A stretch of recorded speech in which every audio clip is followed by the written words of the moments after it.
다니엘 11장. 메대 사람 다리오가 왕이 된 지 첫 해에 나는 그가 강해지도록 도와주었다. 다니엘아, 내가 너에게 진실을 말하겠다. 페르시아에 새 왕이 더 일어날 것이고 그 후에 네 번째 왕이 일어날 텐데 그는 페르시아의 그 어떤 왕보다 부자가 될 것이다. 그가 자기 재산으로 권력을 얻으며 모든 사람을 움직여 그리스를 칠 것이다. 그러다가 강한 왕이 일어나게 된다. 그가 큰 능력으로 나라를 다스리며 하고 싶은 일은 무엇이든 할 것이다. 그러나 그 왕의 세력이 가장 강한 때에 그의 나라가 망하여 네 개의 나라로 나뉠 것이다. 그 나라가 뽑혀서 다른 백성에게 넘어갈 것이므로 그 나라는 더 이상 권세를 누리지 못하고 그 자손에게도 이어지지 않게 된다. 남쪽 왕이 강해질 것이지만 그의 지휘관 가운데 한 명이 그보다 더 강해진다. 그가 큰 권세로 자기 나라를 다스릴 것이다. 몇 년 뒤에 남쪽 왕과 그의 지휘관은 서로 도와주기로 약속하며 남쪽 왕의 딸이 북쪽 왕과 결혼하여 평화가 찾아올 것이다. 그러나 그 여자는 권력을 잡지 못하고 그의 집안도 오래가지 못한다. 그 여자와 가족, 그리고 그 여자를 그 나라에 데려온 사람들이 다 죽임을 당하게 된다. 그러나 그 여자의 집안에서 나온 한 사람이 남쪽 왕이 되어 북쪽 왕의 군대를 공격하며 그의 요새에 쳐들어가 싸워 이길 것이다. 그가 그들의 신들과 쇠로 만든 우상들과 은이나 금으로 만든 값진 물건을 빼앗아 이집트로 가져간다. 그리고 몇 대 동안은 북쪽 왕을 괴롭히지 않을 것이다. 그러다가 북쪽 왕이 남쪽 왕을 치지만 이기지 못하고 자기 나라로 쫓겨날 것이다. 북쪽 왕의 아들들이 전쟁을 준비하여 큰 군대를 조직하여 홍수처럼 휩쓸고 다니다가 남쪽 왕의 요새에 이르게 될 것이다. 남쪽 왕은 크게 노하여 북쪽 왕의 군대에 맞서 싸우러 나가며 북쪽 왕은 큰 군대를 일으키지만 전쟁에서 질 것이다. 남쪽 왕은 큰 군대를 무찌른 후에 교만해져서 수많은 사람을 죽이지만 계속 이기지는 못할 것이다.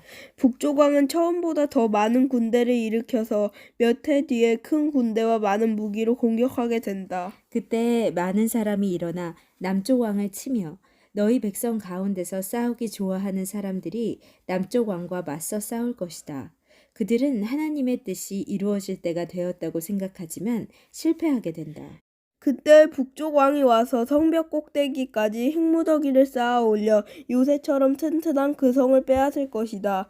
남쪽 군대의 용사들은 북쪽 군대를 막을 힘이 없다. 북쪽 왕은 무엇이든 하고 싶은 대로 하지만 아무도 그를 막지 못할 것이다. 그는 아름다운 이스라엘 땅을 빼앗아 다스리며 그 땅을 멸망시킬 것이다.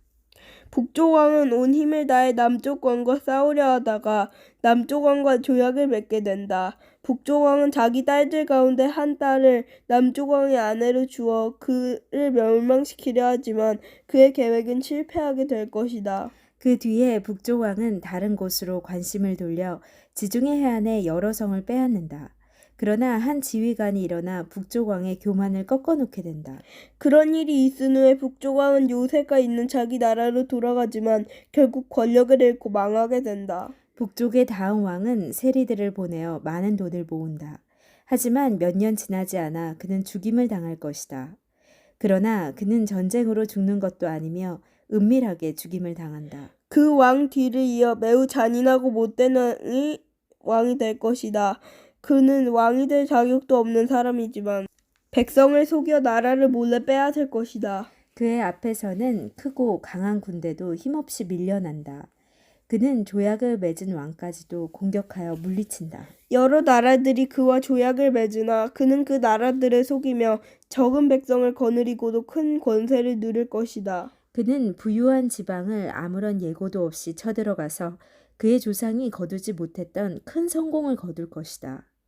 그는 자기가 정복한 나라들에서 빼앗은 물건을 자기를 따르는 사람들에게 나누어 준다. 그는 요새들을 물리칠 계획을 세우지만 잠시 동안만 성공한다. 그는 힘과 용기를 내어 남쪽 왕을 치려고 큰 군대를 일으킬 것이다. 남쪽 왕도 매우 크고 강한 군대를 일으켜 전쟁을 준비한다. 그러나 남쪽 왕은 북쪽 왕의 작전에 휘말리고 말 것이다. 남쪽 왕과 친하게 지내던 사람들이 왕을 배신하여 그의 군대는 패하고 많은 군인이 죽임을 당한다. 그 두 왕은 서로를 해치려고 한다. 두 왕은 한 식탁에 앉지만 서로 속이려 든다. 하지만 두 왕 모두 이익을 얻지는 못할 것이다. 왜냐하면 그들의 멸망의 때를 하나님이 정해놓으셨기 때문이다. 북쪽 왕은 많은 재물을 가지고 거룩한 언약을 어기고 자기 마음대로 행동하며 그의 나라로 돌아갈 것이다. 정한 때에 북쪽 왕이 다시 남쪽 왕을 공격하게 된다. 그러나 이번에는 전처럼 성공하지 못할 것이다. 그를 치려고 서쪽에서 배들이 오는 모습을 보고 그는 두려워서 되돌아간다. 돌아가는 길에 거룩한 언약을 지키는 하나님의 백성에게 화를 내며 그와 반대로 거룩한 언약을 저버린 사람들을 소중히 여긴다. 북쪽 왕이 군대를 보내어 예루살렘 성전을 부정하게 만들 것이다. 백성이 날마다 바치는 제물을 바치지 못하게 하며 멸망이 역겨운 것을 세울 것이다. 언약을 어긴 사람들은 아첨으로 더럽혀질 것이지만 하나님을 아는 사람들은 강해질 것이고 용감해질 것이다. 지혜로운 사람들이 많은 사람을 가르치지만 그 가운데는 칼에 죽고 화형을 당하고 사로잡히고 약탈을 당하는 사람이 있을 것이다. 이러한 일이 여러 날 동안 지속된다. 지혜로운 사람들은 고통을 당할 때 약간의 도움을 받겠지만 많은 사람들이 그들을 거짓으로 도울 것이다.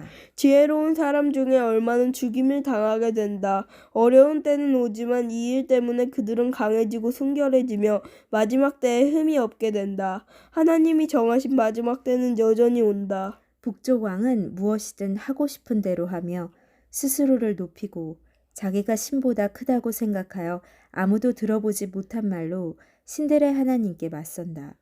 그의 성공은 하나님의 진노가 끝나면서 함께 끝날 것이다. 그것은 하나님께서 정하신 일은 반드시 이루어지기 때문이다. 그 북쪽 왕은 자기 조상들이 섬기던 신들과 여자들이 섬기던 신들을 섬기지 않는다. 그는 어떤 신도 섬기지 않고 자기를 더 귀하게 여긴다. 북쪽 왕은 권세와 능력을 섬기며 그의 조상들이 알지 못하던 신을 섬긴다. 그는 금과 은과 값비싼 보석과 예물로 권세의 신을 섬기게 된다. 그는 외국 신의 도움으로 요새를 공격한다. 자기를 따르는 백성들을 높여주고 그들에게 다른 백성을 다스릴 권세를 주며 그들에게 땅을 나누어 주고 그 값을 받을 것이다. 마지막 때가 오면 남쪽 왕이 북쪽 왕과 맞서 싸우게 된다. 북쪽 왕이 전차대와 기병대와 수많은 큰 배들을 이끌고 남쪽 왕을 칠 것이다. 그는 홍수처럼 여러 나라를 휩쓸고 다닌다. 북쪽 왕은 아름다운 유다 땅을 치고 여러 나라를 물리치지만 에돔과 모압과 암몬의 지도자들은 그의 소나기에서 벗어날 것이다. 북쪽 왕이 큰 능력으로 여러 나라를 치면 이집트도 당해내지 못한다. 북쪽 왕은 금과 은과 이집트의 모든 보물들을 모을 것이며 리비아와 에티오피아 백성들이 그를 따르게 된다. 그러나 동쪽과 북쪽에서 들려오는 소식이 북쪽 왕을 두려움에 빠뜨리자 그는 분노에 차서 여러 나라를 멸망시킨다. 그는 바다와 영화로운 거룩한 산 사이에 그의 장막을 세울 것이다. 그러나 마침내 그의 끝이 이르며 그가 죽을 때 아무도 그를 돕지 않을 것이다. 아멘.